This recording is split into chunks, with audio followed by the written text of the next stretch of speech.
আসসালামু আলাইকুম রহমতুল্লাহি ওবরকাতুহ। সম্মানিত দর্শক, বাংলাদেশের রাষ্ট্র ক্ষমতায় যারা আছেন এবং রাষ্ট্র ক্ষমতা থেকে যারা চলে গেছেন, আওয়ামী লীগ, এবং যারা আবার আসতে চাচ্ছেন খুব দ্রুত, কারা আসতে চাচ্ছেন? আওয়ামী লীগও আসতে চাচ্ছে, জামাত এবং এনসিপি তারাও আসতে চাচ্ছে। ক্ষমতা আসতে চাচ্ছে ডক্টর মোহাম্মদ ইউনূস থেকে শুরু করে অন্য যে সকল অপ্রকাশিত এবং গুপ্ত শক্তি রয়েছে তারাও। ফলে আমাদের এই বাংলায় এই মুহূর্তে যে সমস্যাগুলো দেখা দিচ্ছে, এত সমস্যা আমি আমার জীবদ্দশায় দেখিনি।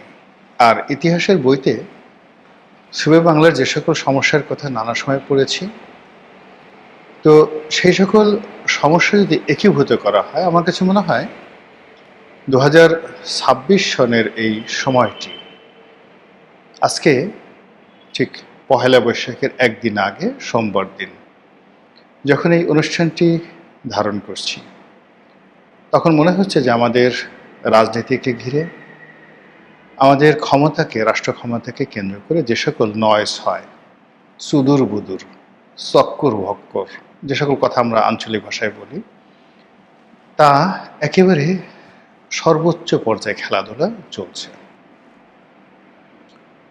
সংসদের বিরোধী দল জামাত এবং এনসিপি তারা স্পষ্টভাবেই এখন সরকারের দিকে আঙ্গুল উঁচু করছে, বলার চেষ্টা করছে যে কথা দিয়ে আপনারা কথা রাখেননি।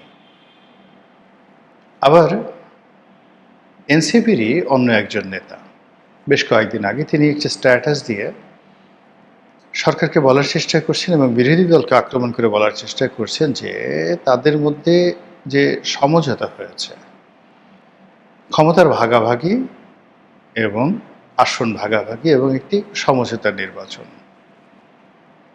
সেই নির্বাচনে ছাত্রদেরকে, বিপ্লবীদেরকে এত সস্তা এবং এত কম মূল্যে বিক্রি করা হয়েছে, যার জন্য সেই ছাত্রনেতা তিনি বলছেন যে আমার আফসোস লাগছে, মায়া লাগছে ছাত্রদের জন্য। তো এরকম অসংখ্য ঘটনা আপনারা দেখতে পাবেন যে ঈদ শেষ হতে না হতেই, অর্থাৎ পবিত্র ঈদ উল ফিতর শেষ হতে না হতেই রাজনৈতিক যারা নেতৃবৃন্দ রয়েছেন তারা তাদের কথা এবং ভাষা পরিবর্তন করে ফেলেছেন।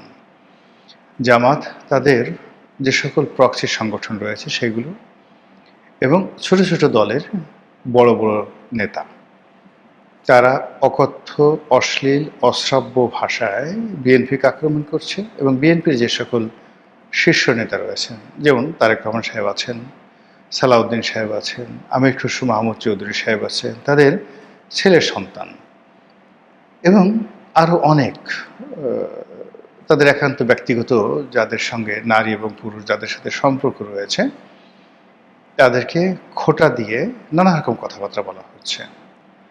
এর মধ্যে আইনমন্ত্রী এবং স্বরাষ্ট্রমন্ত্রী এই দুইজন বিরোধী দলের আক্রমণের একেবারে সর্বোচ্চ লক্ষ্যবস্তু।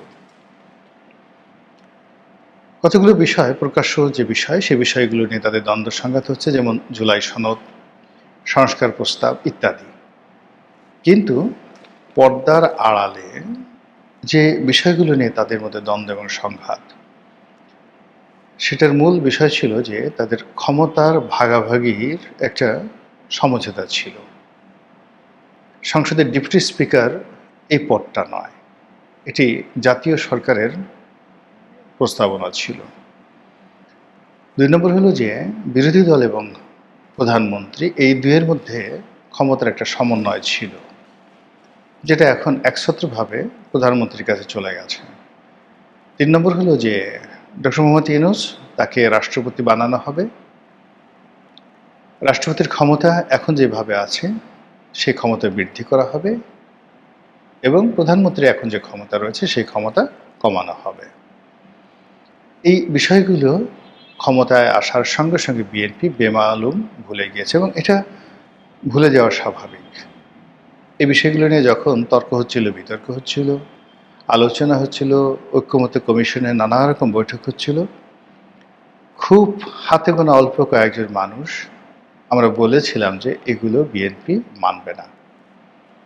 বিএনপি শুধুমাত্র কালক্ষেপণ করার জন্য বা যে কোনো মূল্যে নির্বাচনটি অনুষ্ঠানের জন্য যতটুকু কৌশলী হওয়া দরকার, যতটুকু নেগোশিয়েবল পাওয়ার তাদের থাকা দরকার, ঠিক ততটুকুই তারা প্রদর্শন করেছে এবং তারা তাদের সর্বোচ্চ অভিনয় দক্ষতা দ্বারা প্রতিপক্ষকে রীতিমতো বেকুব বানিয়ে দিয়েছে। তারা নিজেদেরকে সহজ সরল, ইনোসেন্ট, সাধ্য তেঁতুলের বেশি, সদ্য প্রসূত নবজাতক সন্তান, তাদের মধ্যে যে ধরনের একটা পবিত্র ভাব থাকে, ওইরকম বিএনপির অনেক নেতা নিজেদেরকে ওইভাবে উপস্থাপন করেছেন। তারা কোনো অবস্থাতে বিদ্রোহে যাননি, বিপ্লবে যাননি এবং সরকারের সঙ্গে অর্থাৎ ইউনূস সরকারের সঙ্গে কনফ্লিক্ট এবং কন্ট্রাডিকশনে যাননি। ফলে কি হলো, তারা বিজয়ী হয়েছেন কৌশলে। আর তাদের কাছে জামাত, এনসিপি এবং ডক্টর মোহাম্মদ ইউনূস সহ যে সকল গুপ্ত শক্তি আছে বাংলাদেশের ভিতরে এবং দেশের বাইরে, যে সকল ডিপ স্টেটের স্টেক হোল্ডার যারা আছেন, তারা সকলে রীতিমতো ধরা খেয়েছেন। এখন এই ধরা খাওয়া পর্যন্ত যদি ঠিক থাকতো তাহলে কোনো সমস্যা ছিল না। সমস্যাটা হলো যে গত 17 মাস 18 মাসে যে সকল কর্মকর্তা কর্মচারী প্রজাতন্ত্রে নিয়োজিত হয়েছিলেন, অনেকের সঙ্গে টাকা পয়সারও কিন্তু লেনদেন হয়েছিল বলে অভিযোগ আসছে। এখন তাদের সবাইকে বাদ দিয়ে দেওয়া হয়েছে। কাজেই সাবেক সরকারের যে সকল কর্তা ব্যক্তিদের আলুর দোষ ছিল, পেঁয়াজের দোষ ছিল, যারা টাকা পয়সা নিয়েছেন বলে অভিযুক্ত হয়েছেন বা তাদের বিরুদ্ধে নানা রকম কথাবার্তা হচ্ছে, তাদের প্রাণবায়ু এখন রীতিমতো হলকমের কাছে চলে আসছে যে এই সকল বিষয় যদি প্রকাশিত হয় যে 100 কোটি টাকা নিয়ে, 200 কোটি টাকা নিয়ে একটি নিয়োগ দেওয়া হয়েছে 2 বছরের জন্য, 5 বছরের জন্য, এখন সেটা 3 মাসের মাথায় শেষ হয়ে গেছে, এখন কি হবে? আর বড় বড় পদে যে নিয়োগগুলো দেওয়া হয়, সেই নিয়োগগুলো দেওয়ার ক্ষেত্রে বড় বড় ব্যবসায়ীরা জড়িত থাকে, কর্পোরেট হাউস জড়িত থাকে, বিদেশি সংস্থা জড়িত থাকে। আপনি ধরুন বাংলাদেশ ব্যাংকের গভর্নর কথাই ধরি, তো বাংলাদেশ ব্যাংকের গভর্নর পদে যদি আহসান এস মনসুর, আমি বলছি না, জাস্ট একটা যাকে বলা হয় আপনাদেরকে বোঝানোর জন্য, যে আহসান এস মনসুরকে যদি কোনো ব্যাংকিং গ্রুপ, ব্যবসায়ী গ্রুপ, কোনো পক্ষ তাকে নিয়োগ দিয়ে থাকে, সেই নিয়োগের পেছনে যদি একটা বিরাট লেনদেন থাকে,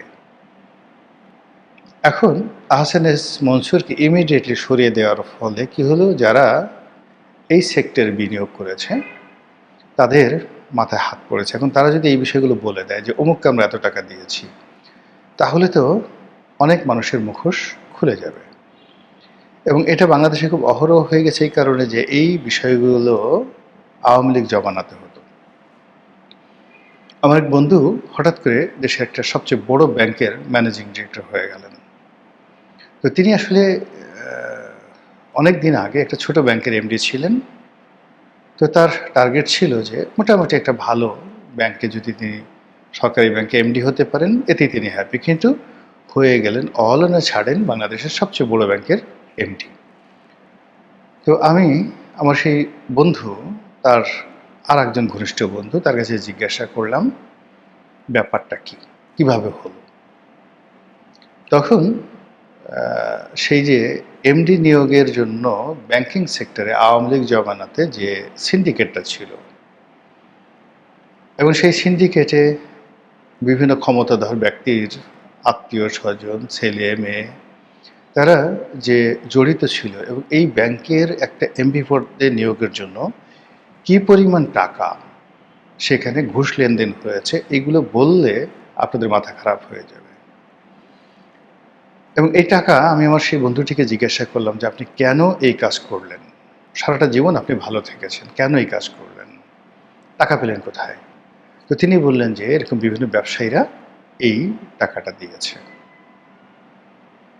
এরকম অবস্থা যদি একটা কমার্শিয়াল ব্যাংকের ক্ষেত্রে হয়, সরকারি, তাহলে বাংলাদেশ ব্যাংকের ক্ষেত্রে কি হতে পারে?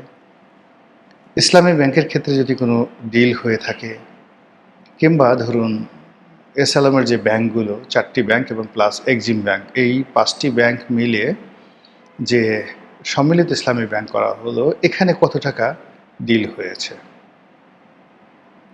এই বিষয়গুলো নিয়ে যারা ডিল করেছেন তারা, যারা ক্ষতিগ্রস্ত হয়েছেন তারা, যারা বিনিয়োগ যাকে বলা হয় করেছেন তারা, এবং পরিবর্তিত পরিস্থিতিতে যারা আবার নতুন সিন্ডিকেটের মাধ্যমে টাকা কালেকশন করার চিন্তা ভাবনা করছেন, তাদের মধ্যে যে কনফ্লিক্ট অফ ইন্টারেস্ট, সেই ইন্টারেস্টে খুনোখুনি হয়ে যেতে পারে।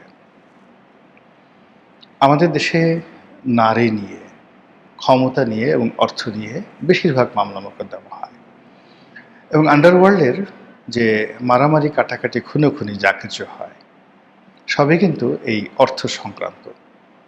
কারণ বাজারের চাঁদা, সায়দাবাদের চাঁদা, গাবতলীর চাঁদা, মিরপুরের চাঁদা, এই ঢাকা শহরের যে অন্য যে সকল গেটওয়েগুলো রয়েছে, যেমন নারায়ণগঞ্জ রয়েছে, সাভার রয়েছে, গাজীপুর রয়েছে, এ সকল অঞ্চলের যে চাঁদাবাজির সিন্ডিকেটগুলো রয়েছে, এই সিন্ডিকেটগুলো হাজার হাজার কোটি টাকা প্রতি বছর তারা এখান থেকে সংগ্রহ করে, এবং সেই টাকা সুন্দরভাবে পুলিশ থেকে শুরু করে রাজনৈতিক নেতা, দেশে দেশের বাইরে সর্বমহলে এত নিখুঁতভাবে পৌঁছে যায়, সেটা কল্পনা করতে পারবেন না। আওয়ামী লীগ যে সাম্রাজ্যটা 15টা বছর ধরে তারা চালিয়েছে, ডক্টর ইউনূসের জামানাতে সেটা ভাগাভাগি হয়েছে কাদের মধ্যে, আবার এখন সেটা কাদের মধ্যে ভাগাভাগি হতে যাচ্ছে। এইভাবে পুলিশের নিয়োগ, এইভাবে সিভিল সার্ভিসের নিয়োগ, জুডিশিয়ারির নিয়োগ যদি কিছু থাকে, মিলিটারির নিয়োগ যদি থাকে, আপনি পররাষ্ট্র মন্ত্রণালয়ের নিয়োগ যদি থাকে, আপনি দেখেন একজন যাকে বলা হয় মহিলা সংসদ সদস্য, তাকে নিয়োগ দেওয়া হবে, সেখানে নাকি 10 কোটি না 20 কোটি টাকা তার কাছে চাওয়া হয়েছে। নাউজুবিল্লাহ মিন জালিক। চিন্তা করুন, একজন মহিলা সংসদ সদস্য, এবং তিনি এই কথা প্রকাশ্যে মিডিয়াতে বলেছেন। তো এই সকল বিষয় নিয়ে যারা বিভিন্ন পক্ষ, বুভুক্ষ পক্ষ, 17 বছর যারা মানে যাকে বলা হয় না খেয়েছিল, তাদের লোভের জিহ্বা এতটা প্রসারিত হয়েছে যে এই যে তাদের লোভের তাণ্ডব, সেই তাণ্ডবে কে যে কখন পশুর মতো রাস্তায় পড়ে থাকে, কার লাশ কিভাবে যে বিকৃত করা হয়, এবং প্রতিপক্ষকে ফাঁসানোর জন্য কখন যে কোন মাজার ভাঙ্গা হয়, কখন কোন পীরকে খুন করা হয়, কখন কোন কুকুরকে ঠ্যাং ভেঙে কুমিরের সামনে ফেলে দেওয়া হয়, কখন কোন বাউলকে মারা হয়, কখন কোন বাউল সম্রাটের বাড়িতে পুলিশ পাঠানো হয়, এ সকল জিনিস বলা যাচ্ছে না।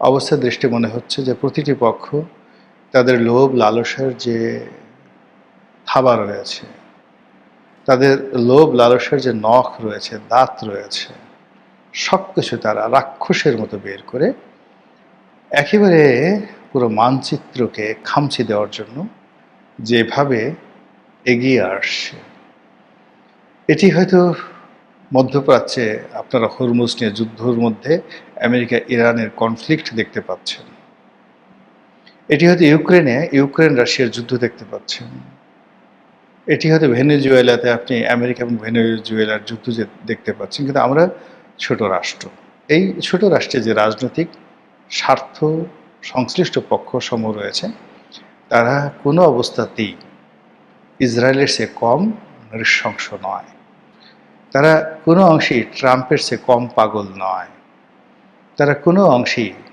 অ্যাপিস্টেনের চেয়ে মানে যৌন কাণ্ডে যে ডন, সেই অ্যাপিস্টেনের চেয়ে কোনো অংশে আমাদের সমাজে যারা এই ধরনের নারীকে পণ্য হিসেবে, ভেট হিসেবে ক্ষমতাধরদের কাছে পাঠিয়ে বড় বড় পদ পদবি বাগিয়ে নেন, তারা বাংলাদেশের প্রেক্ষাপটে কোনো অংশেই অ্যাপিস্টিনের চেয়ে কম শক্তিশালী নয়।